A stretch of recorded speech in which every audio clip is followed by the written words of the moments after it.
Hey guys, and welcome back to my channel where I share weekly tips and information on investing and finance. Today we're going to have a look at different investing styles to help you choose which style or which styles work best for you. There are many different investing styles out there, but we're going to focus on 4 today. The first 3 require knowledge and understanding of the market and how it works, and then also how to have a look at financial statements and get the data you need from those statements to calculate different financial ratios.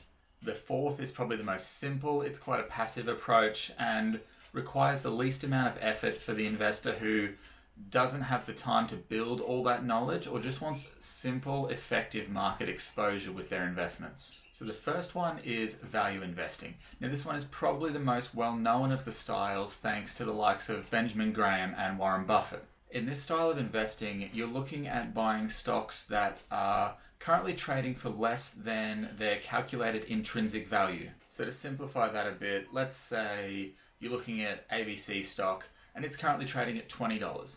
So you go through and you have a look at the financials and they look quite solid, and then you go through and you calculate the intrinsic value or what you think the stock should be worth based on the company fundamentals. And this calculation gives you a result of $30. From this, you believe it's worth $30, but it's currently selling at $20. This means it's selling at a discount.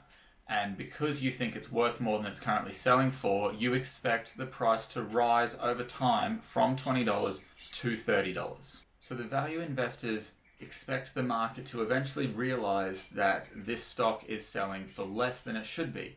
And this will make more people buy the stock and then increase the price. And when this price increase is actually realized, the value investor can then sell the stock for more than they bought it for and make money that way. Essentially, the value investor believes that the market participants overreact to news, whether it be good or bad, and then this causes the price to fluctuate more than it should based solely on the company fundamentals. And these fundamentals might just be the earnings per share, the management, it could be the competitive advantage of the company. Well, it all sounds quite good. You go and find these undervalued stocks, buy them and make money. It's not quite that simple. There is quite a bit of effort that is involved in finding the companies and then going through, making sure they do have solid financials and then making the purchase. Because these companies aren't generally your big blue chip or well-known stocks. They're generally not Google or Facebook or Tesla or Microsoft or something like that. They're going to be companies that aren't necessarily household names or in the news all the time. Value investors need to understand how to get the information and use the information to calculate the various financial ratios and calculate the intrinsic value. This is quite an in-depth topic, so I will cover it in another video later on. However, finding good discounted stocks can lead to great rewards over time. And I do say over time because value investing is a long-term strategy, because there is no prescribed time frame for the price to go from what it currently is selling at to what you've calculated it's worth. And let's say there may be some errors in the assumptions made in those calculations. It may never actually reach the calculated value. The second style is growth investing. So this is where we're looking for growth stocks. Growth stocks are generally those of small or fairly new companies who are expected to have above average earnings growth. So this is when compared to other companies in the sector or even the market as a whole. While they can be found in any industry or sector, they are generally found in expanding or new industries where new technology is being implemented. And then growth investors are looking for things like strong growth in earnings, strong return on equity, or strong stock price performance. Now, the stock price performance generally means that the price has doubled in under 5 years. If it takes more than 5 years to double, it's generally not a growth stock. So to simplify that a bit, let's go back to our ABC stock from before. And let's say it is not selling at a discount, it's selling for $30 a share. So we go through the company financials and we see that there is very strong earnings growth and strong stock price performance. We expect this to continue, and we expect the stock price to increase, say, 15% a year. So 15% a year over 5 years increases our stock price from $30 to just over $60. So this increase would make it a growth stock. So the aim of the game here is large capital appreciation. And as with the value investing, growth investors need to have an understanding of the market and the company financials so that they can go in, get the information they need, and calculate the financial ratios. So, like value investing, it can take a bit of time and effort to actually find the stocks you want to invest in. When we look at time frames though, growth investing is generally a shorter time frame because we're looking for that capital appreciation in no more than 5 years, whereas value investing can have an indefinite time frame.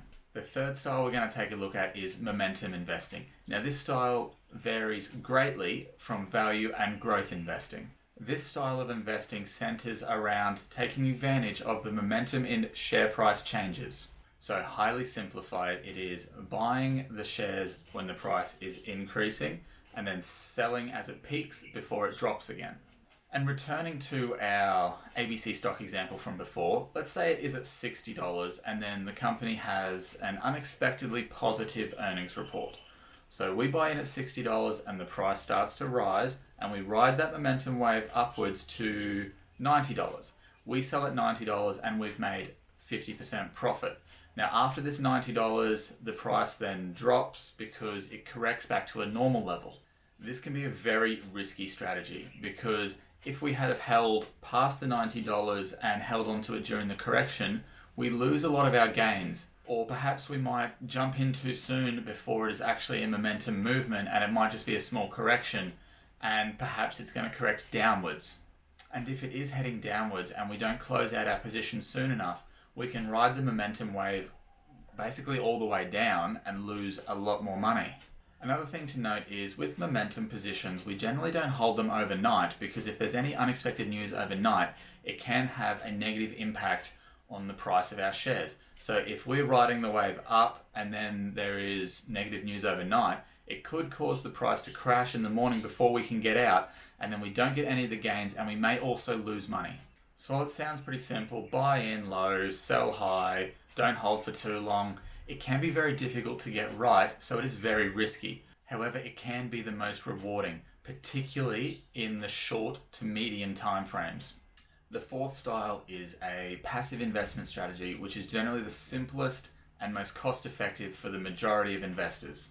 With this style, we're talking about indexed funds. Now, index funds are managed by a fund manager whose aim is to track the performance of a particular index. They purchase a number of stocks or bonds or other securities to create a portfolio that mimics the performance and the composition of that index. So for example, let's say we want to track the S&P 500 in the US. We could purchase the iShares S&P 500 ETF. This is a low-fee fund that aims to provide investors with the performance of the S&P 500 before fees and expenses. Investing in index funds generally means purchasing the fund and holding and then making money through the capital appreciation of the fund value and also through the dividends provided by the fund. So after looking at these four styles, it really comes down to how much time and effort you want to put in and what your risk tolerance is. For me personally, I stick to investing in index funds with some value investing as well, because with work and other commitments, I have limited time to spend on stock picking and doing the research required for that. I also generally steer clear of momentum investing because I don't have the time to ensure I'm getting in and out of positions at the right times.